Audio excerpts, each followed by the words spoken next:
Praise the Lord. Hallelujah hallelujah hallelujah. Hallelujah. ఒక్క నిమిషం అందరం ఆయన సన్నిధిలో లేచి నిలబడదాం. మనని మనం సంపూర్తిగా తగ్గించుకుంటూ ఆ దేవుని సన్నిధిలోకి మనం వచ్చి ప్రార్థిస్తాం. ప్రతి ఒక్కరము కళ్ళు మూసుకొని మనని మన కుటుంబాలని ఈరోజు సమర్పిస్తాం. ఏ ప్రార్థనతో ఆయన సన్నిధికి వచ్చారో వాటన్నిటిని కూడా దేవునికి సమర్పించి ఆ దేవుడు నడిపింపు కొరకు ఆయన సన్నిధిలోకి మనం వద్దాం. స్తోత్రం నాయన, మహాగణుడవు, అత్యంత శక్తి కలిగిన దేవుడవయ్యా, ఈరోజు నీ సన్నిధిలో ఉన్న మమ్మల్ని జ్ఞాపకం చేసుకోండి. ఇక్కడున్న ప్రతి బిడ్డను మీరు దర్శించండి, ప్రతి కుటుంబాన్ని తాకండి ప్రభా. ప్రతి బిడ్డను ఓదార్చండి, కృంగిన వారిని లేవనెత్తండి, వ్యాధిగ్రస్తులను స్వస్థపరచండి. ఏ ప్రార్థనతో నీ సన్నిధికి వచ్చారో ఆ ప్రార్థనలన్నిటినీ ఆలకించి జవాబు అనుగ్రహించి ఆనందంతో అభిషేకంతో నీ బిడ్డల్ని ప్రభా మీరు తిరిగి పంపమని, నీ కరుణ కొరకు నీ సన్నిధికి వచ్చిన ప్రతి బిడ్డని ఈరోజు జ్ఞాపకం చేసుకోమని యేసు నామంలో ప్రార్థిస్తున్నాం తండ్రి. Amen. Praise the Lord. Hallelujah. దయచేసి అందరు కూర్చోండి. ఆదర్శ గృహిణి అనే అంశాన్ని ఈరోజు మనం ధ్యానించబోతూ ఉన్నాము. కీర్తన 127 1-2 వచనాల్లో మనం చూస్తే వాక్యం ఇట్లా సెలవిస్తుంది. ప్రభువు కుటుంబాన్ని కట్టని ఎడల దాన్ని కట్టువారు ఎంత శ్రమ పడినా ఆ శ్రమ వ్యర్థమని, దాన్ని కావలి కాసి మేలుకు నుండి సంరక్షించుకోవటం వ్యర్థమని వాక్యం పలుకుతుంది. ఒక మనిషి తనకు తానుగా కుటుంబాన్ని కట్టలేడు. ఒక ఇల్లు కట్టుకోవచ్చు, డబ్బులుంటే ఎంత మంచి ఇల్లన్నా కట్టుకోవచ్చు, వాళ్ళ హోదాను బట్టి వాళ్ళ ఇల్లు ఉంటుంది. కానీ సంతోషం, ప్రేమ, సమాధానం ఇవన్నీ కూడా దేవుడు మనకు అనుగ్రహిస్తేనే తప్ప అవి మన కుటుంబాల్లోకి రావు. అందుకే మొదటి రహస్యం ఏంటంటే దేవుడు మన కుటుంబాలని కట్టాలి. దేవుడు మన కుటుంబాలని కట్టాలి అంటే మనకేం కావాలి అనే దాన్ని ఈరోజు మనం ధ్యానిస్తున్నాం. సామెతలు 14వ అధ్యాయము 1వ వచనంలో మనం చూసినట్లయితే వాక్యం ఇట్లా పలుకుతుంది. వివేకవతులైన యువతులు తమ గృహములను నిర్మించుకుందురు, అవివేకవతులు వాటిని కూలదోస్తారు అని. ఈరోజు అందరికీ చదువు ఉంది. మినిమం అట్లీస్ట్ 10th క్లాస్ అందరూ చదువుతూ ఉన్నారు. ఆ రోజుల్లో అంత చదువు లేదు, కానీ ఈ రోజుల్లో అందరూ చదువుకుంటున్నారు. జ్ఞానము అనగానే మనుషులకి వచ్చే ఆలోచన ఏమిటంటే నేను చదువుకున్నాను కదా అని. కానీ బైబిల్ ఏం చెప్తుందంటే జ్ఞానం అనగా దైవ వాక్కు తెలియటము, దేవుని మార్గాలు తెలియటము, దేవుడు ఏంటి అని తెలుసుకోవటమే జ్ఞానము అని బైబిల్ చెప్తుంది. కానీ లోకంలో మనం ఏమనుకుంటున్నామంటే దైవ జ్ఞానం అంటే చదువు అని, ఈ లోకపరమైన లౌక్యం అని, తెలివితేటలని మనం చాలాసార్లు అపోహపడుతున్నాం. ఈ లోకంలో ఎంత చదువున్నా, ఎంత తెలివితేటలున్నా, ఎంత లౌక్యమున్నా, ఏవి ఉన్నా కూడా ఇవి ఏవి కూడా మన కుటుంబాలని నిర్మించలేవు. నిజమైన దైవ జ్ఞానం స్త్రీలు కలిగి ఉన్నట్లయితే వారు మాత్రమే తమ గృహాలు నిర్మించుకుంటారనే రహస్యాన్ని బైబిల్ మనకు బోధిస్తూ ఉంది. చేతులెత్తి ఒక నిమిషం హల్లెలూయా. Hallelujah. Hallelujah. Hallelujah. Hallelujah. Hallelujah. Hallelujah. హల్లెలూయా. చాలాసార్లు దేవుని పరిచర్యలు ఉంటున్నప్పుడు ఎంతోమంది వ్యక్తులు కౌన్సిలింగ్కి వస్తూ ఉంటారు. చదువుకున్న వాళ్ళు, చదువుకోలేని వాళ్ళు, రకరకాల వ్యక్తులు వస్తుంటారు.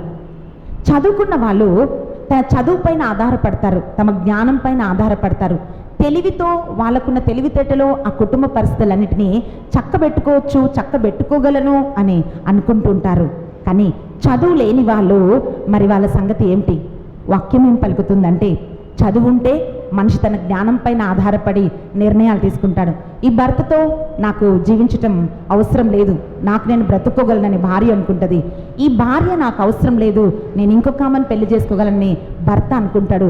జ్ఞానం, ఈ లోకపరమైన చదువు వాటిపైన మనిషి ఆధారపడుతున్నప్పుడు వాళ్ళు తప్పుడు నిర్ణయాలు తీసుకుంటారు. కానీ దైవ జ్ఞానం పైన ఒక మనిషి ఆధారపడితే ఆ వ్యక్తి సరి అయిన నిర్ణయాలు తీసుకుంటాడు. ఒకరోజు ఒక సహోదరి నా దగ్గరకు వచ్చి చెప్తుంది, అక్క మా ఆయన చాలా తాగుతాడు, ఇష్టానుసారంగా జీవిస్తాడు, కానీ నాకు నమ్మకం ఉంది నా భర్త ఒకరోజు మారతాడని. మా అమ్మ వాళ్ళు ఇలాంటి భర్త నీకు వద్దమ్మా, వదిలేసి వచ్చేయని మా అమ్మ నాన్న వాళ్ళందరూ నన్ను ఒత్తిడి చేస్తున్నారక్క. కానీ నాకు నమ్మకం ఉంది, దేవుడు నా భర్తను మారుస్తాడని ఆ స్త్రీ చెప్తుంది. ఆమెకున్నది ఈ లోకపరమైన జ్ఞానం కాదు, దైవ జ్ఞానం ఆమెకుంది. ఆమెకు తెలుసు, నేను ఆరాధిస్తున్న దేవుడు, నేను వెంబడిస్తున్న దేవుడు నా భర్తను మార్చగలుగుతాడనే ఒక నమ్మకం ఆమెకుంది. కేవలము దేవుని పైన నమ్మకం లేక, విశ్వాసం లేక, చదువు మాత్రమే ఆమెకున్నట్లయితే ఇటువంటి భర్తతో ఈ కష్టాలు పడటం నాకు అవసరం లేదు, ఈయన నాకెందుకు, నా జీవితాన్ని నేను చూసుకోవచ్చు, నన్ను చూడటానికి మా తల్లిదండ్రులు ఉన్నారు, అన్నదమ్ములు ఉన్నారని ఆమె వెళ్ళిపోవటానికి అవకాశాలు ఉన్నాయి. ఈరోజు మనం ఎటువంటి జ్ఞానం కలిగి ఉన్నాం అన్నదే ప్రశ్న. ఏ జ్ఞానంతో మన కుటుంబాలని, మన బిడ్డలని మనం నడుపుతున్నాం అన్నదే ప్రశ్న. ఈరోజు మనం అడగాలి, ప్రభా నీ జ్ఞానం లేకుండా నా కుటుంబాన్ని నేను చక్కబెట్టుకోలేను, నీ జ్ఞానం లేకుండా నా కుటుంబంలోని పరిస్థితులని నేను అధిగమించలేను దేవా, నీ జ్ఞానం నాకు కావాలి అని మనం ప్రార్థన చేయాలి. Praise the Lord. Hallelujah. Hallelujah. సామెతల గ్రంథం 31వ అధ్యాయము 26, 27 వచనాలు మనం చూసినట్లయితే, సామెతల గ్రంథం 31వ అధ్యాయం 26, 27 వచనాలు ఇలా సెలవిస్తున్నాయి. విజ్ఞాన వాక్యములను పలుకును, మృదువుగా మాట్లాడును, సోమరితనమునకు ఎంత మాత్రము తావియక కుటుంబ పరిస్థితులను మెలకువతో చక్కదిద్దుకొనును. మనము సామెతలు 31 చదివితే ఆదర్శ గృహిణి అనే హెడ్డింగ్తో మనం చూస్తున్నాం. అక్కడ ఒక ఆదర్శ గృహిణికి ఏముండాలి అనే కొన్ని విషయాలను ఈరోజు మనం ధ్యానిస్తున్నాం. దానిలో మొదటిగా విజ్ఞాన వాక్యములను ఆమె పలుకును, మృదువుగా మాట్లాడును. మూడవదిగా సోమరితనమునకు ఎంత మాత్రము తావియక కుటుంబ పరిస్థితులను మెలకువతో చక్కదిద్దుకొనును అని వాక్యం సెలవిస్తుంది. విజ్ఞానముతో ఆ స్త్రీ మాట్లాడుతుందంట. ఆమె నోరు తెరిచినప్పుడు కృప కలిగిన ఉపదేశము, జ్ఞానం కలిగిన ఉపదేశము ఆదర్శ గృహిణి చేస్తుందని బైబిల్ సెలవిస్తుంది. ఈరోజు ప్రియ సహోదరులారా, మీరు నోరు తెరిచి భర్తతో కానీ పిల్లలతో కానీ మాట్లాడుతున్నప్పుడు మీరు ఎటువంటి మాటలు మాట్లాడుతున్నారు, ఎటువంటి ఉపదేశాన్ని మీరు చేస్తున్నారు అనేది మనం ఆలోచించాలి. బైబిల్ ఏం చెప్తుందంటే, దేవుని యందు భయభక్తులు గల స్త్రీ తన నోరు తెరిచినప్పుడు ఆమె జ్ఞానముతో తన నోరు తెరుస్తుంది, జ్ఞానాన్ని తన కుటుంబానికి బోధిస్తుంది అని మనం చూస్తున్నాము. ఆ జ్ఞానం మనకే లేకపోతే మనము మన బిడ్డలకి, కుటుంబ సభ్యులకి జ్ఞానాన్ని బోధించలేము. కొందరి ఇంట్లో ఏదైనా ఒక చిన్న విషయంలో గొడవ వస్తే ప్రతి ఇంటికి, గొప్ప వాళ్ళైనా పేదవాళ్ళైనా, చదువుకున్నా చదువుకోలేకపోయినా, ఎంత అండర్స్టాండింగ్ ఉన్నా, ఎంత భార్యాభర్తల మధ్యలో ప్రేమ ఉన్నా, కొన్నిసార్లు కుటుంబంలో కొన్ని వాదాలు భార్యాభర్తల మధ్యలోకి వస్తూ ఉంటాయి, ఆర్గ్యుమెంట్స్ వస్తూ ఉంటాయి, మిస్అండర్స్టాండింగ్స్ వస్తూ ఉంటాయి. అప్పుడు మనం ఎలా మాట్లాడుతున్నామో, దానికి ఎలా ప్రతిస్పందిస్తున్నామో అనేది చాలా అవసరం. ఒక సహోదరుడు ఒకరోజు వచ్చి చెప్తూ ఉన్నాడు, మార్నింగ్ నుంచి నేను సాయంత్రం వరకు ఆ బ్రదర్ని ముత్తంగిలో చూశాను, ఆయనకి ఎంత ప్రాబ్లంతో ఆయన వచ్చాడేమో అని నేను ఆ బ్రదర్ దగ్గరికి వెళ్ళి నేను మాట్లాడాను, బ్రదర్ ఏమైనా ప్రేయర్ రిక్వెస్ట్ ఉందా, మీకోసం ఏమైనా ప్రేయర్ చేయాలా అని నేను అడిగాను. అప్పుడు ఆయన చెప్పాడు, అక్క నాకేం ప్రేయర్ రిక్వెస్ట్ లేదు, నా భార్యతో 3 రోజుల క్రితం గొడవైంది, ఆ గొడవ ఇంకా అయిపోవట్లేదు, అందుకనే ఒక్కొక్క రోజు ఒక్కొక్క చర్చిలో వెళ్ళి నేను కూర్చుంటున్నాను. ఎందుకంటే ఇంటికి వెళ్తే మార్నింగ్ నుంచి ఈవినింగ్ వరకు ఆమె సనుగుడు గొనుగుడు నేను వినలేక, ఎక్కడ కూర్చోాలో అర్థం కాక, ఎక్కడ తలదాచుకోవాలో అర్థం కాక, ఏ బంధువుల దగ్గరికి వెళ్ళక నేను వచ్చి ఇక్కడ చర్చిలో పొద్దున్నుంచి రాత్రి వరకు ఇక్కడ నేను కూర్చుంటున్నాను అని ఆ సహోదరుడు చెప్తూ ఉన్నాడు. ఆయన అంటున్నాడు, ఇంటికి వెళ్ళాలంటే భయం, ఒక చిన్న తప్పు జరిగిపోయింది, పొరపాటు జరిగిపోయింది, తప్పు నాదైనా ఆమెదైనా నా భార్య దాన్ని వదిలిపెట్టదు, సనిగి సనిగి సనిగి ప్రాణాన్ని విసిగిస్తుంటుంది, ఇంట్లోకి నేను వెళ్ళలేకపోతున్నానని ఆ సహోదరుడు బాధతో చెప్తున్నాడు. అక్క మా కుటుంబం కోసం ప్రార్థన చేయండి అని. ప్రియ సహోదరి, ఈరోజు వాక్యం ఏం పలుకుతుందంటే సనుగుడు నీ కుటుంబాన్ని కట్టదు, సనుగుడు నీ భర్తను మార్చదు, సనుగుడు నీ పిల్లల్ని మార్చదు, కానీ అది నీ కుటుంబంలోకి నాశనాన్ని తీసుకొని వస్తుంది. నీ బిడ్డలు నీ నుంచి దూరంగా వెళ్ళిపోతారు, భర్త నీ నుండి దూరంగా వెళ్ళిపోతాడు. కనుక స్త్రీలకి సనుగుడు ఉండొద్దని వాక్యం పలుకుతుంది. ఆమె మాటలు మృదువుగా ఉండాలని Bible సెలవిస్తోంది.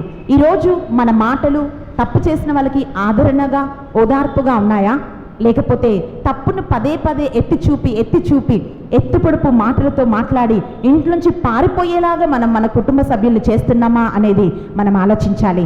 Praise the Lord. Praise the Lord. Hallelujah. Hallelujah. దేవుడికి నచ్చనిది సనుగుడు. ఇజ్రాయేలు ప్రజలు వాగ్దాన భూమిలోకి వెళ్ళకపోవటానికి కూడా ఒక కారణం ఏంటంటే ప్రతి ఒక చిన్న సమస్య రాగానే వాళ్ళు సనుగుతున్నారు. మేము అక్కడే ఉంటే ఎంత బాగుండేదో, ఎందుకు అనవసరంగా మోషే మమ్మల్ని ఇక్కడికి తీసుకొని వచ్చాడు, ఆ వాగ్దాన భూమి ఎట్లుంటుందో మాకు తెలియదు, కానీ ఇక్కడికి వచ్చి ఈ శ్రమలు పడాలి, ఈ కష్టాలు పడాలని ఇజ్రాయేలు ప్రజలు సనుగుతున్నారు. అందుకే దేవుడు అంటున్నాడు, మీ సనుగుళ్ళు వినలేక నేను మిమ్మల్ని విడిచిపెట్టాను అంటున్నాడు. దేవుడే ఇజ్రాయేలు ప్రజలు సనుగుడు వినలేక వాళ్ళని విడిచిపెడితే మానవులైన వాళ్ళు ఆ సనుగుడుని తట్టుకోగలరా అని ఒక్కసారి మనం ఆలోచించాలి. Praise the Lord. Praise the Lord. స్త్రీలకుండే ఒక అలవాటు ఏంటంటే ఒక విషయాన్ని అక్కడే వదిలిపెట్టరు. ఎప్పుడో సంవత్సరాల క్రితం జరిగిపోయిన దాన్ని తీసి తవ్వి మళ్ళీ దాని గురించి మాట్లాడుతూ దాని గురించి గొడవలు చేస్తూ ఉంటారు. కానీ అది మన కుటుంబానికి ఏ మేలు కూడా చేయదు. నేను అన్యంలో హిందూ మతం నుంచి దేవుళ్ళలోకి వచ్చినప్పుడు దేవుని వాక్యాన్ని నేను వింటూ ఉన్నాను. దాని ప్రకారం జీవించటానికి ప్రయత్నం చేస్తున్న సమయం అది. నా భర్త పొరపాటున ఏదైనా ఒక చిన్న తప్పు చేస్తే, ఏదైనా చేస్తే తిట్టాలనిపించినా కూడా నేను తిట్టకుండా, దేవా నీకోసం నేను దీన్ని భరిస్తా అని అలా నాకు నేను చెప్పుకుంటూ ఓర్పును తెచ్చుకునేదాన్ని. ఒకరోజు ఆ ఓర్పు నశించి నేనేం చేశానంటే, మీరు ఎన్ని రోజుల నుంచి మీరు ఇన్ని మాటలు అంటున్నా నేను పడుతున్నాను, మీరు ఎందుకు ఇలా అంటున్నారని పొద్దున స్టార్ట్ చేసిన మాటలు రాత్రి వరకు సనుగుతూనే ఉన్నాను. అయితే మా ఆయన చెప్పాడు, బాను ఆపేసేవా, అయిపోయింది కదా, ఎందుకు ఎప్పుడో జరిగిపోయినవని అన్ని తీసి ఎందుకు మాట్లాడతావు, అయిపోయింది వదిలేసే అంటే నేను వదిలేయట్లేదు, అలాగే మాట్లాడుతున్నాను. అది తపస్కాలం, నేను ఉపవాసంతో ఉన్నాను. అయితే మా ఆయన ఇంకా నా బాధ భరించలేక ఆయన బయటికి వెళ్ళిపోయాడు. సాయంత్రం ఇంటికి వచ్చిన తర్వాత అన్నం పెడుతున్నప్పుడు కూడా నేను సనుగుతున్నాను. తర్వాత మా ఆయన చెప్పాడు, నిన్ను దేవుడే మార్చాలి, నేను మార్చలేనని చెప్పేసి ఆయన నిద్రపోయాడు. ప్రార్థన చేసి జపమాలు చెప్పి నేను పడుకున్న తర్వాత దేవుడు నాకు ఒక కళ చూపించాడు. ఆ కళ ఏమిటంటే, ఒక మంచి ఇల్లు ఉంది, ఆ రూఫ్ మూలకి ఒక చిన్న బెజ్జం, ఒక రంధ్రం ఉంది, దాని నుంచి నీళ్లు పడుతున్నాయి. ఆ నీళ్లు చాలా సన్నగా పడుతున్నాయి, చుక్కగా డ్రాప్గా నీళ్లు పడుతున్నాయి. కానీ ఆ నీళ్లు కింద ఉన్న ఫ్లోర్ మొత్తం నిండిపోయింది. అలా ఒక దర్శనాన్ని నేను చూశాను. కానీ ఆ దర్శనం ఒక అర్థం నాకు అర్థం కాలేదు. నేనేమనుకున్నా అంటే, ఏంటి ఇలా నాకు దర్శనం వచ్చిందని నేను అనుకున్నాను. తర్వాత పొద్దున లేచి నేను ప్రార్థన చేస్తున్నప్పుడు కూడా పరిశుద్ధాత్మ దేవుడు పదే ఆ దర్శనాన్ని నాకు చూపిస్తున్నాడు. మా ఆయన రెడీ అయ్యాడు, ఆఫీస్కి వెళ్ళాడు, ఆయన వెళ్ళిపోయాడు. నేను కూర్చొని ప్రార్థన చేస్తున్నాను, బట్ స్టిల్ ఆ దర్శనం అది నా మైండ్లో అది మెదులుతుంది. ఈ దర్శనానికి అర్థం ఏమిటి అని నేను ప్రార్థన చేస్తున్నప్పుడు దేవుడు ఒక మాట చూపించాడు. మనం చూద్దాం ఈ వచనం. Praise the Lord. Praise the Lord. Hallelujah. Hallelujah. సామెతల గ్రంథం 21వ అధ్యాయము 9వ వచనంలో మనం చూస్తే, సామెతల గ్రంథం 21వ అధ్యాయము 9వ వచనం. గొనిగెడు భార్యతో ఆ, ఇంటిలో వసించుట కంటే గొనిగెడు భార్యతో ఇంటిలో వసించుట కంటే ఇంటి మీద ఒక ప్రక్కన పడియుండుట మేలు. వాక్యం ఏం చెప్తుందంటే, గొనిగేడి భార్యతో ఇంటిలో నివసించుట కంటే ఇంటి మీద ఒక పక్కన పడియుండుట మేలు. అదే అధ్యాయం 19వ వచనంలో మనం చూస్తున్నాము. కోపముతో సన్నుగుకొను భార్యతో కాపురం చేయుట కంటే ఎడారిలో వసించుట మేలు. హల్లెలూయా. Hallelujah. నేను బైబిల్ తీసి ఈ వచనాలు చూసినప్పుడు పరిశుద్ధాత్మదేవుడు ఈ వచనాలను నాకు చూపించాడు. ఆయన చెప్తున్నాడు, సనిగే భార్యతో కాపురం చేసే కంటే ఇంటిపైన ఒక చెత్త సామాన్లాగా ఉండటం మేలంట. సన్గెడు భార్యతో కాపురం చేసేదానికంటే కూడా ఎడారిలో ఒక వ్యక్తి ఉండటానికి ఇష్టపడతాడు, అలాంటి ఒక భార్యలాగా ఉండకూడదు అనే సందేశాన్ని దేవుడు నాకు ఇచ్చాడు. నేను వెంటనే మా ఆయనకి కాల్ చేసి చెప్పాను, Prasanna sorry Prasanna, praise the Lord, hallelujah. Hallelujah. అప్పటి నుండి నేను ప్రార్థన చేశాను, ప్రభా ఈ సనిగే తత్వాన్ని, ఒక విషయం అయిపోతే పదే పదే దాన్ని తీసి మాట్లాడే ఒక తత్వాన్ని నా నుండి మీరు పూర్తిగా తీసివేయండి దేవా అని నేను ప్రార్థన చేశాను. ప్రియ సహోదరి, జీవితం మార్చుకోవటం అంటే ప్రార్థన చేయటం, వాక్యం వచ్చి వినిపోవటం కాదు. వాక్యానుసారంగా మన లోపల ఉన్న లోపాలను సరిచేసుకుంటూ మన కుటుంబాన్ని కట్టుకుంటూ మనం దేవుణ్ణిలో వెళ్ళటమే దైవ మార్గంలో మనం నడవటం అంటే. నాలో ఏ తప్పు లేదని ఎవరు చెప్పటానికి వీలు లేదు, ఎందుకంటే వాక్యం చెప్తుంది నీతిమంతులు ఒక్కరు కూడా లేరు, ఎవ్వరూ పర్ఫెక్ట్ కాదు, ఎవరు సంపూర్ణులు కాదు. ప్రతి ఒక్క వ్యక్తిలో లోపాలు ఉంటాయి, ప్రతి ఒక్క వ్యక్తిలో బలహీనతలు ఉంటాయి. కానీ గొప్పతనం ఏమిటంటే ఆ బలహీనతలను మనం చక్కబెట్టుకొని, ఆ బలహీనతలను మనం దిద్దుకొని ముందుకు మన కుటుంబ సభ్యుల్ని, మన కుటుంబాన్ని కట్టుకుంటూ తీసుకెళ్లటమే గొప్పతనం. Praise the Lord, praise the Lord. Hallelujah, hallelujah. Hallelujah, hallelujah. Hallelujah. Hallelujah. ఈరోజు మొదటిగా మనం ఏం గుర్తించాలంటే, మనుషుల యొక్క సనగిదానికంటే ఆ బాధని, ఆ వేదనని అన్నిటిని తీసుకొని వెళ్ళి ప్రభు పాద సన్నిధిలో మనం కృమ్మరించాలి. కొంతమంది నోటి మాటలు ఎలా ఉంటాయంటే, పిల్లల్ని ఎట్లంటే అట్లా శపిస్తుంటారు, భర్తను ఎట్లంటే అట్లా శపిస్తారు. నోరు తెరిచారంటే చాలు భయంకరం, వీళ్ళ ఇంట్లో ఉన్నారా లేదా అని పక్క వాళ్ళందరికీ తెలిసిపోయేలాగా వాళ్ళ మాటలు ఉంటాయి. కత్తి కంటే పదునుగా వాళ్ళ నోటి మాటలు వాళ్ళు వాడుతూ ఉంటారు. కానీ వాక్యం ఏం చెప్తుందో తెలుసా, స్త్రీల మాటలు మృదువుగా ఉండాలి అని. హల్లెలూయా, హల్లెలూయా. హల్లెలూయా. హల్లెలూయా. దేవుని యందు భయభక్తులు కలిగిన స్త్రీ నోటి మాట మృదువుగా ఉంటుందని, అది గాయాల్ని కట్టే విధంగా ఉంటుందని వాక్యం సెలవిస్తుంది. మొదటిగా ఈరోజు మనం టెస్ట్ చేసుకోవాలి. ఇప్పుడు మనకి ఏదైనా ఒక వ్యాధి వస్తే, ఏదైనా వస్తే మనం హాస్పిటల్కి వెళ్తాం. ఇప్పుడు డాక్టర్ స్కానింగ్కి రాస్తూ ఉంటారు, అంటే ఎక్కడ లోపం ఉంది, ఏముంది, ఏ ట్రీట్మెంట్ ఇవ్వాలి అనే దానికి ముందు మనని కొన్ని డయాగ్నోస్ చేయడానికి కొన్ని టెస్ట్లకు మనల్ని పంపిస్తూ ఉంటారు. ఈరోజు దేవుని వాక్యం మనం వింటూ ఉంటే మన గృహం ఎందుకు ఇలా ఉంది, ఎందుకు ఆశీర్వాదం లేదు, ఎందుకు సమాధానం లేదు అని మన హృదయాలని దేవుని వాక్యంతో మనం స్కాన్ చేసుకోవాలి. ఒకవేళ మృదువుగా మాట్లాడే తత్వం లేకపోతే, కటువుగా మాట్లాడుతూ, శపిస్తూ, సనుగుతూ, గతంలో కొన్ని సంవత్సరాల క్రితం అయిపోయిన దాన్ని ఇప్పుడు కూడా తవ్వితే నీ కుటుంబంలో సంతోషం ఉండదు. Praise the Lord. Praise the Lord. ఒకరోజు ఒక సహోదరుడు వచ్చి చెప్తున్నాడు, అక్క ఎప్పుడో నాకు కొత్తగా పెళ్ళైనప్పుడు నేను ఒక తప్పు చేశాను. ఒక అమ్మాయితో నేను సంబంధం కలిగి ఉన్నాను, తర్వాత నా తప్పు నేను తెలుసుకున్నాను, ఆ సంబంధంలోంచి నేను బయటకు వచ్చాను, నేను ఇప్పుడు మంచిగా జీవిస్తున్నాను. కానీ నా భార్యకి ఎంత అనుమానం అంటే నా నీడను కూడా ఆమె నమ్మదు, నేను ఏది చెప్పినా నమ్మదు, ఆ అనుమానంలోనే ఆమె ఉందక్క అని చెప్తుంది. నేను ఆ సహోదరితో చెప్పానమ్మా, ఏది జరిగిపోయిందో అది జరిగిపోయింది, ఆయన మారాడు, ఆయనని కాపాడుకోవాలంటే నువ్వు సిఐడి లాగా పనిచేయటం అవసరం లేదమ్మా.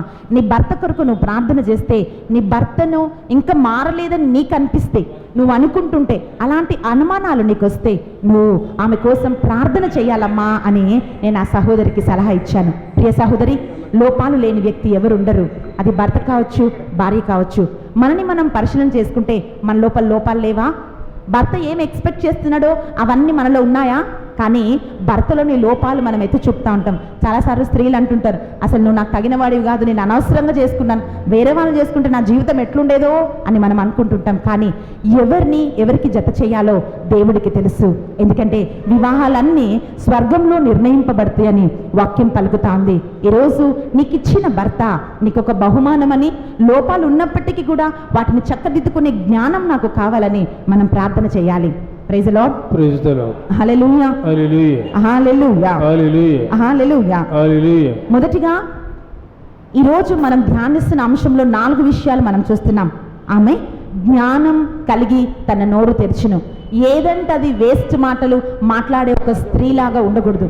కొంతమందికి ముచ్చట్లంటే ఆడవాళ్ళు చోలు కోసుకుంటారు, ముచ్చట్లంటే వాళ్ళకి ప్రాణం. కానీ దేవుడిలో ఉండే స్త్రీకి ఈ గుణం ఉండకూడదు అని బైబిల్ చెప్తుంది.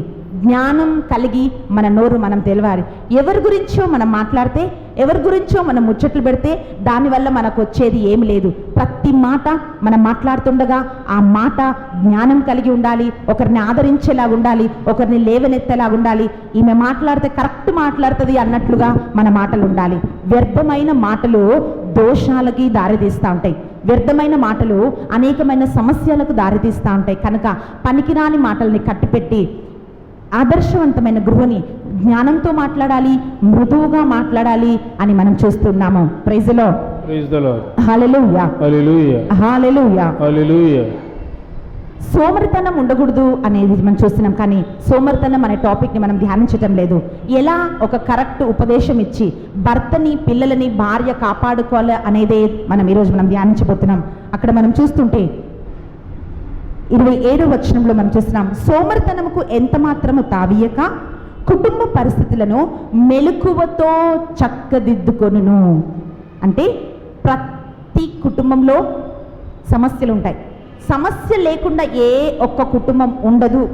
ఉంది అంటే అది అబద్ధం. ప్రతి ఒక్క కుటుంబంలో సమస్యలు ఉంటాయి. అయితే ఆదర్శవంతి అయిన గృహిణి ఏం చేస్తుందంటే ఆ సమస్యలన్నిటినీ మెలకువతో, జ్ఞానంతో ఆమె చక్కదిద్దుకుంటుందంట.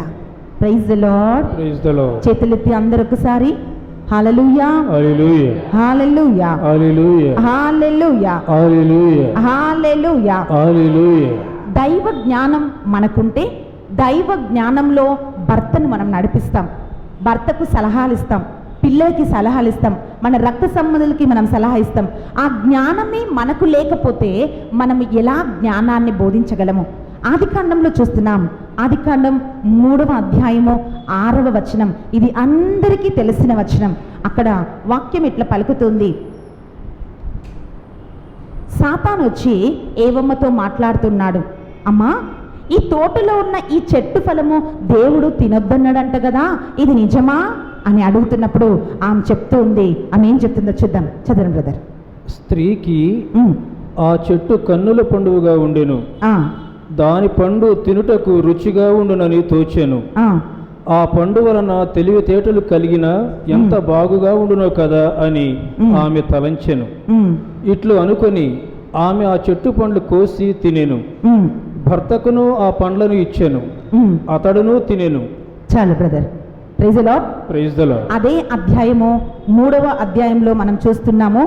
2వ వచనంలో మనం చూస్తే దానికి స్త్రీ 1 నుంచి కూడా మనం చూస్తే ఏమంటుందంటే వాక్యము, దేవుడైన యావే సృష్టించిన జంతువులన్నిటి అందును జిత్తుల మారేది పాము, అది తోటలోనున్న ఏ చెట్టు పండును తినరాదని దేవుడు మీతో చెప్పనట, నిజమేనా అని స్త్రీని అడిగాను. దానికి స్త్రీ, తోట నడమనున్న చెట్టు పండు తప్ప మిగిలిన ఏ చెట్టు పండునైనా మేము తినవచ్చును, ఆ చెట్టు పండు మాత్రము మీరు తినకూడదు, తాకకూడదు అని దేవుడు చెప్పెను. ఆ పని చేసినచో మేము చనిపోదుము అని జవాబు చెప్పెను. సాతాను వచ్చి అడుగుతుంది, అమ్మా ఈ తోట పండు దేవుడు తినొద్దనని చెప్పాడంట, ఇది నిజమా అంటే అవును ఇది నిజమే అంటుంది. అని ఆ పండును చూడటానికి అది బాగుందని, తినటానికి అది రుచిగా ఉంటుందని దాన్ని కోసి తను తిని ఆ పండును తీసుకుని వెళ్ళి ఆమె తన భర్తకి ఇచ్చినట్లుగా మనం చూస్తున్నాం. ఆమెకు తెలియకుండా అది చేయలేదు, ఆమెకు తెలిసే దాన్ని చేసింది. ఎంతమంది గ్రహిస్తున్నారు?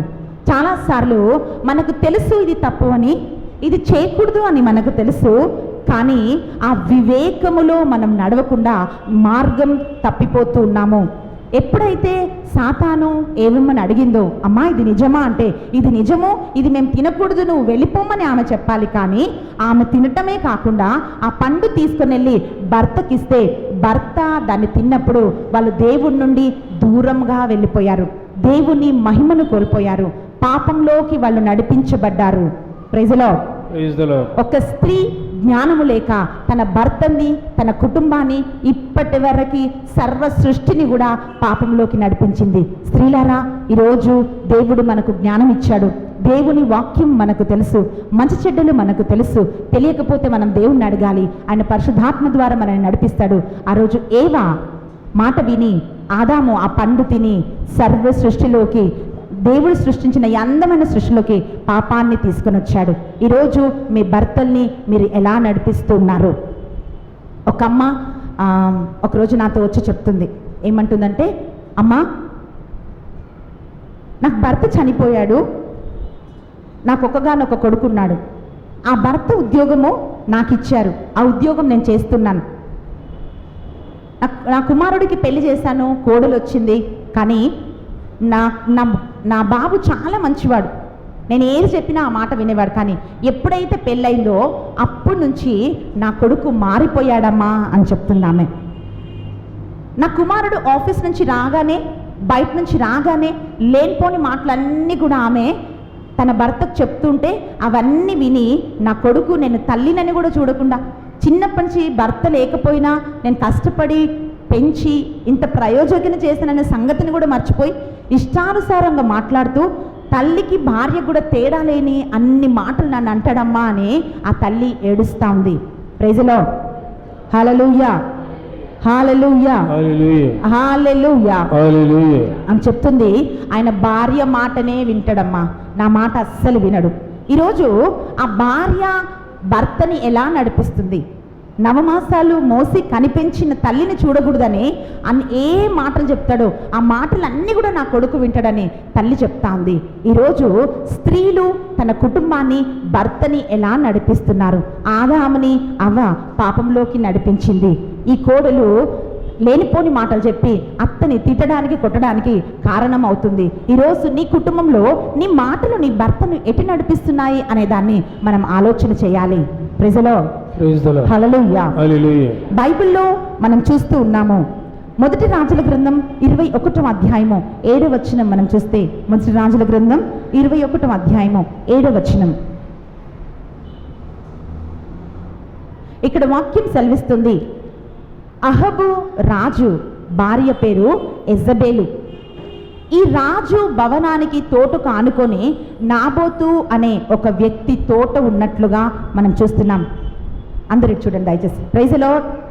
హల్లెలూయా, hallelujah, hallelujah, hallelujah, hallelujah, hallelujah. ఈ అహబు రాజు ఆ నాబోతు దగ్గరికి వెళ్ళి అడుగుతున్నాడు, అయ్యా నా తోటను ఆనుకొని కదా, మాకు దగ్గరగా కదా నీ తోట ఉంది, ఆ తోట నాకు ఇచ్చేసేయి, దీనికి బదులుగా వేరే ఒక చోట నేను నీకు స్థలం ఇస్తాను అని నాబోతుని అడిగాడు. అప్పుడు నాబోతు చెప్తున్నాడు, ఇది మా తల్లిదండ్రుల ఆస్తి, మా పిత్రాజిత్తం కాబట్టి నేను ఇది అమ్మను, నేను ఇది నీకు ఇవ్వను అని చెప్పినప్పుడు అహబు రాజుకి చాలా కోపం వచ్చింది. వచ్చి ఇంటికి వెళ్ళి మూతి ముడుచుకొని మంచం పైన పడుకున్నాడు. భర్త మూతి ముడుచుకొని అలిగి అన్నం తినకుండా పడుకుంటున్నప్పుడు రాణి అయిన యెజబెలు వచ్చి భర్తను అడుగుతుంది. చదవండి బ్రదర్. చెప్పండి. మొదటి రాజుల గ్రంథం 21వ అధ్యాయము 7వ వచనం. ఆమె అతనితో, ఇశ్రాయేలు రాజు సామర్థ్యం ఇంతేనా? ఇజ్రాయేలు రాజు సామర్థ్యం ఇంతేనా? నీవు పడక మీద నుండి లేచి భోజనము చేసి, పడకపై నుండి లేచి భోజనం చేసి ఉత్సాహము తెచ్చుకొనుము, ఉత్సాహం తెచ్చుకొనుము. నాబోతు తోటను నేనే నీకు ఇచ్చేదను, నాబోతు తోటను నేనే నీకు ఇప్పించెదను అని అనేను. Praise the Lord. Praise the Lord. భర్త ముఖం ముడుచుకొని ఆ మంచం పైన పడుకున్నప్పుడు యెజబెలు మహారాణి అది గుర్తించి భర్త దగ్గరకు వచ్చి ఏం చెప్తుందంటే, ఇజ్రాయేలు పరిపాలించే రాజు సామర్థ్యం ఇదేనా, ఇంతేనా? కొంతమంది చెప్తుంటారు అసలు నువ్వు మగాడువేనా అంటారు భర్తని. Praise the Lord. Praise the Lord. ఏమంటుంది, నువ్వు రాజువేనా? ఏం చేయకుండా ఒక నీ చిన్న పనికి మలనాడు ఒక పేదవాడు నేను పొలం ఇయ్యనంటే మూతి ముడుచుకొని మంచం మీద తినకుండా పడుకోవడం ఎందుకు? నువ్వు రాజు కదా, నీకు పౌరుషం లేదా? నువ్వెందుకు భయపడుతున్నావు? ఆ సంగతంతా నేను చూసుకుంటా. Praise the Lord. Praise the Lord. ఆ సంగతంతా నేను చూసుకుంటాను, ఆ పొలం నీకు ఎట్లాగని నేను ఇప్పిస్తాను అని భర్తకు ఆమె చెప్తూ ఉంది. ఎందుకంటే ఆమె దుష్టురాలు అని బైబిల్ ఆమె గురించి సాక్ష్యం ఇస్తుంది. ప్రియ సహోదరి, వాక్యం ఏం పలుకుతుందంటే మన జ్ఞానము చేత మన కుటుంబాన్ని నడిపించాలి, భర్తను నడిపించాలి. ఆమె తన భర్తకు బుద్ధి చెప్పాలి, అయ్యా నువ్వు మహారాజువు కదా, నీకేం కొరత ఉంది? ఆ పేదవాడి పొలం తీసుకుంటే దానివల్ల మనకు వచ్చే లాభం ఏంటి? ఆ చిన్న విషయానికి అలిగి తినకుండా పడుకోవటం ఏంటి? ఇది కరెక్ట్ కాదు కదా. అన్యాయం తీసుకునే సొమ్ము మనకి ఏం ప్రయోజనము అని బుద్ధి చెప్పాల్సిన భార్య ఏమంటుందంటే, నువ్వు ఇజ్రాయేలు మహారాజువి, నీ సామర్థ్యం ఇంతేనా? నీకు చేతగాని వాడువా?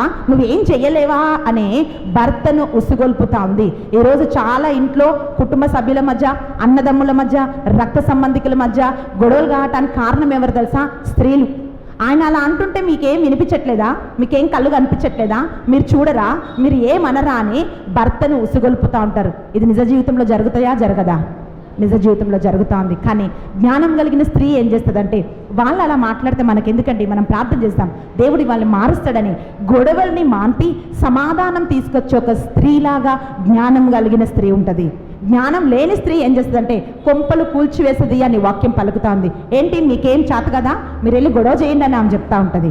ఇక్కడ యెజబేలు చెప్తా ఉంది తన భర్తకి ఏంటంటే, మీరు లేచి అన్నం తినండి, ఆ సంగతి అంతా నేను చూసుకుంటానని భర్తని పురుగొల్పుతా ఉంది. నాబోతు మీద అబద్ధ సాక్ష్యం చెప్పించి రాళ్లతో కొట్టించి అతను చనిపోయిన తర్వాత ఆయన పొలాన్ని స్వాధీనం చేసుకున్నట్లుగా మనం చూస్తున్నాం. ఒక పేదవాడిని మోసం చేసి అబద్ధం చెప్పి అన్యాయంగా చంపి వచ్చిన ఆస్తి ద్వారా ఆ కుటుంబానికి దీవెన వస్తుందా? ప్రియ సహోదరి, ప్రియ సహోదరుడా, ఈరోజు ఎన్నో కుటుంబాలు తప్పుదారిలో నడిపించబడుతున్నాయి. దేవుని వాక్యానుసారంగా కాక వాళ్ళకి ఏది మేలు, ఏది సుఖమో, ఏది ప్రాఫిటో అది వస్తే చాలు అని వాళ్ళు అనుకుంటున్నారు. మాది వరంగల్. మా మామయ్య ఉన్నప్పుడు కొంచెం పొలాన్ని ఎవరికో అమ్మేశాడంట. దానికి ఏం పేపర్స్ కానీ ఏం కానీ లేవు. ఒక వైట్ పేపర్ మీద జస్ట్ ఒక రెవెన్యూ స్టాంప్ మీద సంతకం పెట్టి ఆ పొలాన్ని మా మామయ్య అమ్మేశాడంట. మా మామయ్య చనిపోయిన తర్వాత ఒక 5 years తర్వాత ఊర్లో అంటే మా చిన్న మామయ్య వాళ్ళందరూ ఉంటారనమాట. అక్కడ నుంచి వాళ్ళు నా భర్త దగ్గరికి వచ్చి వాళ్ళు చెప్తున్నారు, మనము ఏ రిజిస్ట్రేషన్ లేకుండా వాళ్ళకి పొలం అమ్మాం కదా, ఇప్పుడు తెలంగాణ డివైడ్ అయింది కదా, ఇప్పుడు చాలా డబ్బులు వస్తున్నాయి, ఇప్పుడు అంటే అక్కడ అంతా బాగా డెవలప్ అయింది కనుక మనం కేసేసి అవన్నీ తీసుకుందాం మళ్ళీ అని నా భర్తతో మాట్లాడడానికి వచ్చారు. ఎందుకంటే మా ఆయన ఇంటికి పెద్దవాడు. ఇలా చెప్పి వాళ్ళు మాట్లాడడానికి ఇంటికి వచ్చినప్పుడు భోజనం పెడుతున్నప్పుడు నేను అది వింటూ ఉన్నాను. అయితే వాళ్ళు మాట్లాడుతున్నారు, మనం కేసేద్దాం, వాళ్ళ దగ్గర ఏం ప్రూఫ్లు లేవు, మన దగ్గర డబ్బులు ఇచ్చినట్లు కూడా ఏం ప్రూఫ్ లేవు, ఉట్టి ఒక వైట్ పేపర్ మీద ఒక చిన్న స్టాంప్ అంటే చిన్న ఒక రెవెన్యూ స్టాంప్ మీద సంతకం పెట్టారు, అది ఇప్పుడు ఏం చెల్లదు, మనం వేస్తే ఎందుకంటే ఆ ఒరిజినల్ పేపర్స్ అన్ని మా దగ్గరే ఉన్నాయి ఇంట్లో, కాబట్టి మీ దగ్గరే ఉన్నాయి కాబట్టి మనకు ఆ పొలం వస్తుంది అని వాళ్ళు చెప్తున్నారు. అన్నం తినేంత వరకు నేను ఏమనలేదు. అన్నం తిన్న తర్వాత నేను ఒకటే చెప్పాను, నేను మా ఇంట్లో చెప్పాను, మీ అమ్మ నాన్న దేవుని సేవ చేశారు, అక్కడున్న వాళ్ళందరూ కూడా వీళ్ళ సేవకుల పిల్లలని వాళ్ళు గుర్తిస్తూ ఉన్నారు.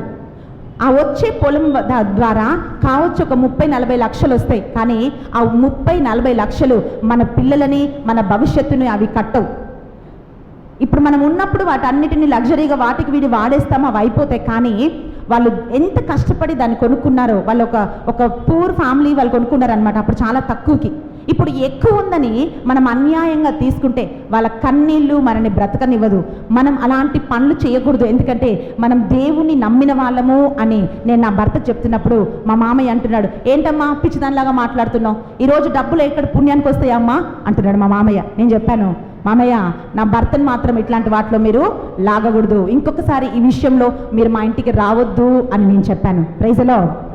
అప్పుడు నేను సేవలోకి రాలేదు. నేను ఇప్పుడు సేవ చేస్తున్నప్పుడు మా మామయ్య అంటాడు, అమ్మా ఆ రోజు నువ్వు ఆపకపోతే నిజంగా ఈరోజు మేము అట్లాంటి పని మేము చేసి ఆ పొలం మేము లాక్కునే వాళ్ళం అని మా మామయ్య చెప్తూ ఉంటాడు.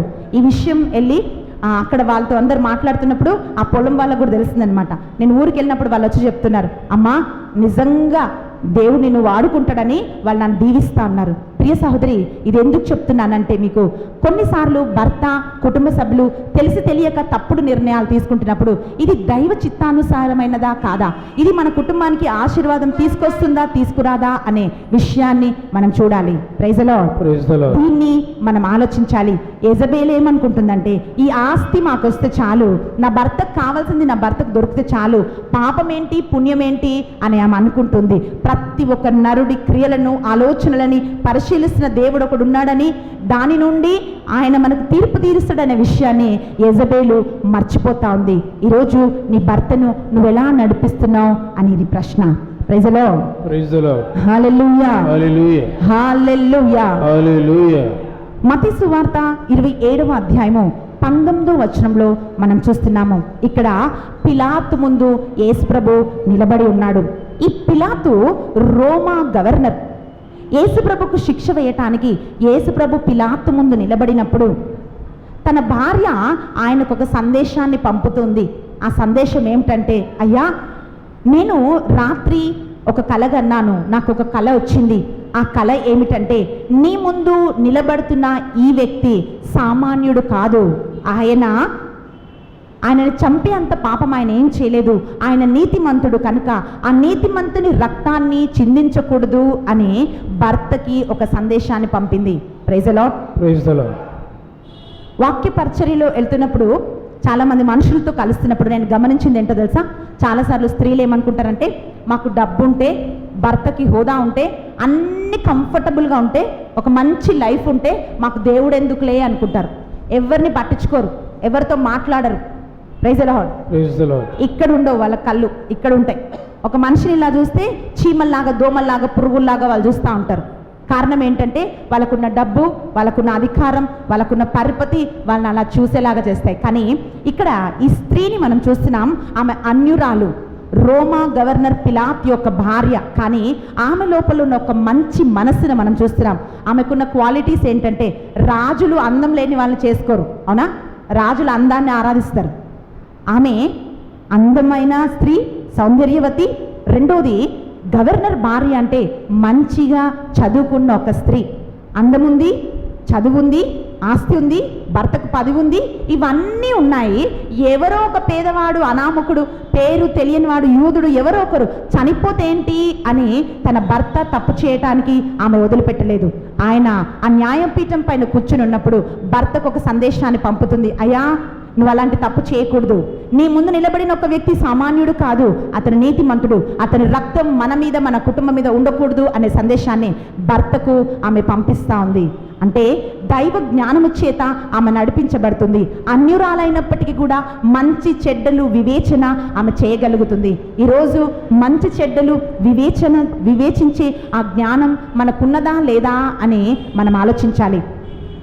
ప్రార్థనలో ఉండే స్త్రీ తన కుటుంబంలో ఏం జరుగుతుందో దేవుడు వాటన్నిటిని వాళ్ళకు బయలుపరుస్తూ ఉంటాడు. అబ్రహాము గురించి దేవుడు అంటున్నాడు, ఇదిగో నా స్నేహితుడైన అబ్రహాముకు నేను చెప్పకుండా ఏదైనా నేను చేస్తానా అంటున్నాడు. ఆమోసు గ్రంథంలో మనం చూస్తున్నాం, నా ప్రవక్తలకు చెప్పకుండా నేను దేన్ని కూడా చెయ్యను అని దేవుడు సెలవిస్తున్నాడు. ప్రియ సహోదరి, నువ్వు ప్రార్థించే ఒక స్త్రీవైతే నీకు తెలియకుండా నీ కుటుంబంలో దేవుడు ఏది జరగనీయడు. ప్రతి ఒక్కటి ఆయన నీకు తెలియజేసి, ఆపద వస్తుందంటే దానికి ముందే నీకు చెప్పి ఆపదలోంచి బయటపడే మార్గాలు నీకు ఆయన బోధిస్తూ ఉంటాడు. మేలు జరుగుతుందంటే కూడా ఆ మేలులని దేవుడు మనకు ముందే చూపించి ఆయన నడిపిస్తూ ఉంటాడు. పిలాతు భార్యలాగా దైవ జ్ఞానం కలిగి మంచి చెడ్డలకు వివేకంతో మనము తీర్మానం తీసుకొని భర్తను నడిపించే వాళ్ళలాగా భార్యలు ఉండాలని వాక్యం పలుకుతోంది. Praise the Lord. Praise the Lord. Hallelujah. Hallelujah. Hallelujah. Hallelujah. Hallelujah. Hallelujah. Hallelujah. Hallelujah. Praise the Lord. Praise the Lord. Praise the Lord. Praise the Lord. అయితే మనకే ఈ జ్ఞానం లేకపోతే మనం నడిపించగలుగుతామా? నడిపించలేము. మొదటి సమూయేలు గ్రంథం 25వ అధ్యాయము 33వ వచనంలో మనం వాక్యం చూస్తే అక్కడ అబిగేలు అనే ఒక స్త్రీని మనం చూస్తున్నాం. ఈ అబిగేలు భర్త పేరు నాబాలు. నాబాలు అంటే మూర్ఖుడు. దావీదు అడవిలో ఉన్నప్పుడు ఈ నాబాలు గొర్రెలన్నీ అడవిలో తిరుగుతున్నాయి. అప్పుడు దావీదు ఈ నాబాలు గొర్రెలని కాపాడుతున్నాడు. ఉన్ని కత్తిరించే సమయం వచ్చినప్పుడు నాబాలు దగ్గరికి దావీదు తన మనుషుల్ని పంపిస్తున్నాడు. అయ్యా, నీ గొర్రెలన్నీ అడవిలోకి వచ్చినప్పుడు దొంగలు ఎత్తుకొని పోకుండా నేను వాటిని కాపాడాను కదా, ఏదైనా నాకు సహాయం చేస్తావా అని కొంతమంది మనుషుల్ని పంపిస్తే అప్పుడు నాబాలు ఏమంటుండంటే, ఆ దావీదెవడు, ఆ యెషయా కుమారుడు ఎవడో మాకు తెలియదు, ఆయనకు మేము ఎందుకు ఇవ్వాలి అని ఇష్టానుసారంగా నోరు బారేసుకున్నప్పుడు అది దావీదుకు తెలిసి ఆయన ఒక సవాలు చేస్తున్నాడు. నాబాలు కుటుంబంలో ఉన్న ఏ మగవాళ్ళు కూడా ఉండకుండా వారందరిని నేను చంపేస్తానని తనతో ఉన్న మనుషులందరినీ తీసుకొని ఆయన బయలుదేరుతున్నాడు. ఈ విషయము అబిగేలుకు తెలిసింది, నాబాలు భార్యకు తెలిసింది. వెంటనే కొన్ని కానుకలు తీసుకొని, రొట్టెలు తీసుకొని ఆమె దావీదుని ఎదుర్కోవటానికి వెళ్ళి దావీదు ముందు సాగిలపడి చెప్తుంది, నా ఏలినవాడా, అయ్యా, నా భర్త మూర్ఖుడు, ఆయనకేం తెలియదు, ఆయన తప్పు నా తప్పుగా మీరు ఎంచండి, నా భర్తను మన్నించండి, ఈ కానుకలు మీరు అంగీకరించండి, నా భర్తను వదిలిపెట్టండి అని ఆమె ప్రాధేయపడతాంది. అక్కడ ఒక చక్కటి వచనం ఉంది. మొదటి సమూయేలు గ్రంథం 25వ అధ్యాయము 33వ వచనంలో మనం చూస్తే, మొదటి సమూయేలు గ్రంథం 25వ అధ్యాయము 33వ వచనం, నీ తెలివితేటలు కొనియాడదగినవి. నీ తెలివితేటలు కొనియాడదగినవి. రక్తపాతము నుండి శత్రువులపై పగ తీర్చుకొనుట అను దుష్కార్యము నుండి నేడు నన్ను కాపాడితివి. Praise the Lord. Praise the Lord. ఈమె జ్ఞానము భర్తను మాత్రమే కాదు, ఒక అభిషేక్తుని కూడా పాపంలోంచి కాపాడినట్లుగా మనం చూస్తున్నాం. దావీదు దేవుని చేత అభిషేకం పొందిన ఒక వ్యక్తి. భర్త ప్రాణాలు పోకుండా ఎట్ ద సేమ్ టైం దావీదు నాబాల్ను చంపటం వలన ఆ పాపము దావీదు మీదకి, దావీదు కుటుంబంపైకి రాకుండగా ఆ అబిగేలు కాపాడింది. అప్పుడు దావీదు అంటున్నాడు, అమ్మా నీ తెలివితేటలు కొనియాడదగినవి, నీ బుద్ధి ద్వారా ఆశీర్వాదం నీకు వచ్చునుగాక అని దావీదు పలుకుతూ ఉన్నాడు. ఆయన అంటున్నాడు, ఈరోజు రక్తపాతం కలగకుండా, మనుషులని హత్య చేయకుండా, వాళ్ళని చంపకుండా నీవు కాపాడిన నీవు ధన్యురాలవి అని ఆ అబిగేల్ని దావీదు కొనియాడుతున్నట్లుగా మనం చూస్తూ ఉన్నాము. ఈరోజు నీ గృహంలో నీ భర్తని, అంత మాత్రమే కాదు, నీ భర్తకు సంబంధించిన వాళ్ళని, నీ కుటుంబానికి సంబంధించిన వాళ్ళని కాపాడేటువంటి జ్ఞానము దేవుడు మనకు అనుగ్రహించాలని మనం ప్రార్థన చేయాలి. వాళ్ళు తప్పులు చేసినప్పుడు, పొరపాట్లు చేసినప్పుడు ఎత్తి చూపి సన్నగకుండగా ప్రార్థన చేసి దాన్ని చక్కదిద్దే వారిగా ఉండాలని, మెలకువగలిగి కుటుంబంలో జరుగుతున్న ప్రతి పరిస్థితులను చక్కదిద్దుకోవాలని వాక్యం పలుకుతా ఉంది. ఈరోజు దేవుడు మనకి ఇట్లాంటి జ్ఞానాన్ని ఇవ్వాలి. ఆమేన్. ఆమేన్. భర్తను మాత్రమే కాదు, బైబిల్లో ఇంకొక స్త్రీని మనం చూస్తున్నాము. మార్కు సువార్త 6వ అధ్యాయము 24వ వచనం. మార్కు సువార్త 6వ అధ్యాయము 28వ వచనం. మీరు రాసుకోండి, తర్వాత చదువుకోండి, సమయం లేదు కాబట్టి. ఇక్కడ మనం పరిశీలన చేస్తే హేరోదు మహారాజు తన సహోదరుడి భార్య అయిన హేరోదియాతో అక్రమ సంబంధం కలిగి ఉన్నాడు. అయితే బాప్తిస్మా యోహాను ఆయన చెప్తున్నాడు, అయ్యా ఈ సంబంధం తప్పు, నీ సహోదరుడి భార్యతో నువ్వు తప్పు చేయకూడదు అని చెప్పినప్పుడు అది వాళ్ళకు నచ్చక ఆయనని జైల్లో వేశారు. ఈ విషయం హేరోదియాకి చాలా బాధ కలిగించింది. పగ పెంచుకొని ఈయనను ఎట్లయినా చంపాలనుకుంది. కానీ ఆయన నీతిమంతుడు, ఆయనని చంపలేము కనుక కేవలం ఆయన జైల్లో వేసి పెట్టారు. ఒక సమయం వచ్చింది, హేరోదు మహారాజు తన జన్మదినాన్ని కొనియాడుతున్నాడు. అట్లాంటి సమయంలో హేరోదియా కుమార్తె, ఆమె కూతురు హేరోదు మహారాజు పని వాళ్ళందరి ముందు, ఆ రాజు ముందు ఆమె నాట్యం చేసినట్లుగా మనం చూస్తున్నాం వాక్యంలో. నాట్యం చేసినప్పుడు ఆయన అంటూ ఉన్నాడు, అమ్మా నీ నాట్యం చేత నన్ను మెప్పించావు గనుక నీకేం కావాలో చెప్పు, అవన్నీ నేను నీకు ఇస్తాను, అర్ధరాజ్యమైనా సరే ఇస్తాను, నీకు ఏదైనా సరే నేను ఇస్తానని ఆ రాజు ఆమెతో చెప్తున్నాడు, ఆ అమ్మాయితో. అప్పుడు మీరు గమనించాలి, రాజు ఆమెకేం చెప్తున్నాడంటే, అమ్మా నీకేం కావాలో ఇస్తాను, అర్ధరాజ్యమైనా సరే నీకు ఇచ్చేస్తాను, నువ్వు తీసుకోమని చెప్తున్నప్పుడు ఈమెకి ఒక ఆలోచన వచ్చింది. మా అమ్మని వెళ్ళి అడుగుతా, మా అమ్మ ఏం సలహా ఇస్తుందా అని వాళ్ళ అమ్మ దగ్గరికి వెళ్ళి అడుగుతుంది. అమ్మ రాజుగారు సగరాజ్యమైనా సరే ఇస్తానని చెప్పాడు, నేను ఏం అడగాలమ్మా అని తల్లిని అడుగుతుంటే ఆ తల్లి ఏం చెప్తుందో తెలుసా, బాప్తిస్మ యోహాను తల నరికి నాకు తెచ్చివ్వమని అడుగమని చెప్తుంది. ప్రియ సహోదరి, ఇక్కడ మనం పరిశీలన చేస్తే ఆమె పాప జీవితం జీవిస్తూ ఉంది. అంత మాత్రమే కాదు, తను తప్పు చేసినా తన కూతురు మంచి మార్గంలో నడవాలని తల్లి కోరుకోవాలి. కానీ ఆ పాపంలో కూతురు కూడా పాలు పంచుకున్నట్లు చేస్తుంది. ఆమె ఎంత మూర్ఖత్వంతో, ఎంత దుర్మార్గంగా ఆలోచిస్తుందంటే, ఎవరికైనా రోడ్డు పైన యాక్సిడెంట్ అయితే చూడాలంటే మనకి ఎలా అనిపిస్తుంది, అయ్యో పాపం అనిపిస్తుంది, 2 రోజులు నిద్ర పెట్టదు, తినాలనిపించదు. కానీ ఆమె తన కుమార్తెను ఎట్లా తయారు చేస్తుందంటే, బాప్తిస్మ యోహాను తల నరికి పల్లెంలో పెట్టి తెచ్చియమని ఆమె ఇలాంటి కోరిక కోరుకోమని తన కుమార్తెకు సలహా ఇస్తుంది. ఎందుకంటే ఈమె దుర్మార్గురాలు, పాపంలో ఉన్న స్త్రీ కాబట్టి తన కుమార్తెను, తన కుటుంబాన్ని పాపంలోకి ఆమె నడిపిస్తూ ఉంది. ఈరోజు మనం ఎలా ఉన్నాము? ఆమె వెళ్ళి రాజుని అడుగుతా ఉంది, ఏమనంటే బాప్తిస్మ యోహాను తల కావాలి అన్నప్పుడు తల నరికి పల్లెంలో పెట్టి తెచ్చిస్తే ఆ పళ్ళాన్ని తీసుకొని తల్లికెళ్ళి ఆ కుమార్తె బహుకరిస్తూ ఉన్నదంట.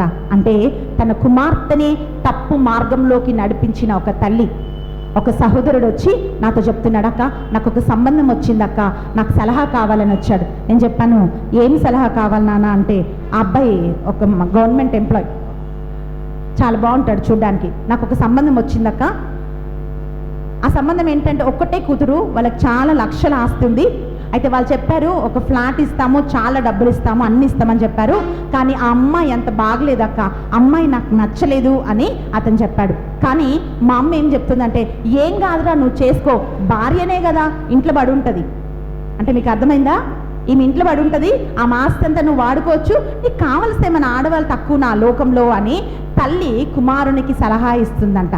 ఎందుకంటే దేవుణ్ణి ఎరిగిన వాడు కనుక, దేవుడు భయభక్తులు ఉన్నవాడు కనుక ఆయన వచ్చి అడుగుతా ఉన్నాడు, అక్క ఇలా చేయటం తప్పు కదా అక్క, నేను అలా చేసి ఆమె డబ్బు కోసం ఆమె జీవితాన్ని పాడు చేసుకునేదానికంటే నేను ఆమెను పెళ్లి చేసుకోను అక్క, మా ఇంట్లో వాళ్ళు నన్ను ఒత్తిడి చేస్తున్నారు, మా అక్క మా అమ్మ అందరూ చేసుకోరా, ఏం కాదు, అంత ఆస్తి వస్తుందని వాళ్ళు నాకు సలహా ఇస్తున్నారని ఆ సహోదరుడు చెప్తా ఉన్నాడు. ఈరోజు చాలామంది అంటూ ఉంటారు, కోడల్ని మంచిగా చూసుకుంటుంటే ఏం నీ కోడల్నే చూసుకుంటావని తల్లి కుమారునికి తప్పుడు సలహా ఇస్తూ ఉంటుంది. Praise the lord.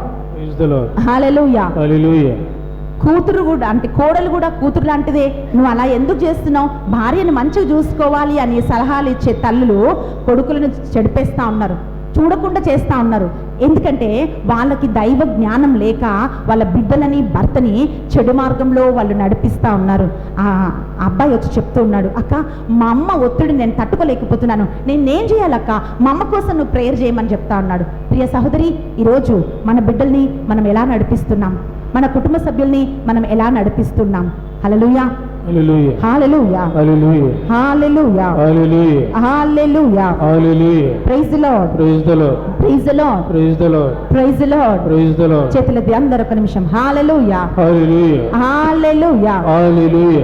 నిజంగా దేవుని జ్ఞానం మనకుంటే వాళ్ళు తప్పు చేస్తుంటే మనం చెప్తాం, నానా ఇది తప్పు అని చెప్తాం. ఒకరోజు నేను ప్రయాణం చేసి వస్తుంటే ఒక సహోదరి నా పక్కన కూర్చునింది. ఆమె నన్ను గుర్తుపట్టింది. ఆమె చెప్తుంది, అక్క నువ్వు ముత్తంగిలో సేవ చేస్తావు కదా అని ఒక ఫోటో తీసింది. తన కొడుకు ఫోటో చూపించింది.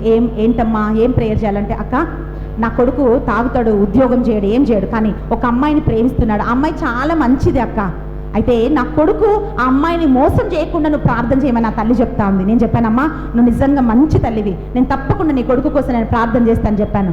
ఆమె ఏమంటుంది తెలుసా, నాకు కూడా ఒక కూతురు ఉందక్క, నా కొడుకు ఆ అమ్మాయికి తగినవాడు కాదు. నేను ఆమె చెప్తున్నప్పుడు ఆమె అబద్ధం చెప్పట్లేదు, ఆమె కళ్ళు నిజం చెప్తున్నాయి. ఎందుకంటే ఆమె మాట్లాడుతున్నప్పుడు ఆమె కళ్ళలో నీళ్లు తిరుగుతున్నాయి. ఆమె అంటుంది, ఈమె లాంటి కూతురు నాకు కూడా ఉందక్క, నా కుమారుడు తగినవాడు కాదు, వాడు చాలా మూర్ఖుడు, తాగుతాడు, పని ఏం చేయడు, కనుక ఈ అమ్మాయిని మోసం చేయకుండా మీరు ప్రార్థన చేయండి, వాడు మారి పెళ్లి చేసుకుంటే పర్వాలేదు, కానీ ఇలా అమ్మాయిని మోసం చేయటానికి వాడు ఆలోచన చేస్తాడని ఆ తల్లి ప్రార్థన చేయమని అడుగుతా ఉంది. ఈరోజు ఒక తల్లి కొడుకుని చెడగడుతా ఉంది, ఇంకొక తల్లి కుమారుని కోసం ప్రార్థన చేయమంటా ఉంది. ఈరోజు ఏ తల్లిలాగా మనం ఉన్నాం, ఏ భార్యలాగా మనం ఉన్నాం, మన కుటుంబాన్ని ఎక్కడికి నడిపిస్తా ఉన్నాం, మన బిడ్డల్ని ఎక్కడికి నడిపిస్తా ఉన్నాం? ప్రియ బిడ్డ, చదువు కాదు, ఈ లోకంలో అందం కాదు, జ్ఞానం కాదు, పరపతి కాదు, డబ్బు కాదు, ఏది కాదు, దైవ జ్ఞానం ఉంటే కుటుంబాలు కట్టబడతాయి. యాకోబు రాసిన లేఖ 1వ అధ్యాయంలో మనం చూస్తున్నాం. 1వ అధ్యాయం 5వ వచనంలో మనం చూస్తే, జ్ఞానము తక్కువైతే మీరు జ్ఞానం అడిగితే నేను మీకు జ్ఞానము దయచేస్తాను అని దేవుడు వాగ్దానం ఇస్తున్నాడు. ఈరోజు అన్నిటి కోసం మనం ప్రార్థన చేస్తాం, కానీ దైవ జ్ఞానంతో మన కుటుంబాన్ని నడిపించటానికి కావలసిన ఆ మెలకువలు, వివేకం, తెలివి దేవుడు మనకు అనుగ్రహించాలని మనం ప్రార్థన చేస్తాం. ఆమేన్, ఆమేన్, హల్లెలూయా, హల్లెలూయా. అలాగే యాకోబు రాసిన లేఖ 3వ అధ్యాయము 17వ వచనంలో మనం చూస్తే, ఈ లోకపరమైన జ్ఞానం మనిషికి గర్వాన్ని తీసుకొని వస్తుంది. నేను ఎవరికంటే ఏం తక్కువ, నేను ఎవరి మాట వినాలి, నేను ఎందుకు వినాలి? కావచ్చు నువ్వు భర్త కన్నా ఎక్కువ చదువుకున్నావేమో, భర్త కన్నా ఒక మంచి కుటుంబం నుంచి వచ్చావేమో, బాగా ఆస్తి ఉందేమో, తెలివి ఉందేమో, అన్నీ ఉన్నాయేమో, కానీ భర్తను చిన్న చూపు చూడటానికి వీల్లేదు. ఎందుకంటే భర్త కోసమే, పురుషుడి కోసమే స్త్రీ అని వాక్యం చెప్తా ఉంది. పైనుండి వస్తున్న జ్ఞానం ఎప్పుడు కూడా అది మృదువైనది అని సెలవిస్తుంది. చదవండి బ్రదర్, యాకోబు రాసిన లేఖ 3వ అధ్యాయం 17వ వచనం. కానీ దివ్యమగు వివేకము స్వచ్ఛమైనది, దివ్యమగు వివేకము స్వచ్ఛమైనది, అంతేకాక అది శాంతిప్రదమైనది. అది శాంతిప్రదమైనది అంటే దేవుడి నుంచి వస్తున్న వివేకము మొదటిగా స్వచ్ఛమైనది, అది శాంతిని అనుగ్రహించేది, మృదువైనది, స్నేహపూర్వకమైనది, అది కనికరముతో నిండి ఉండి సత్కార్యప్రదమగును. అది పక్షపాతమునకును వంచనకును దూరమైనది.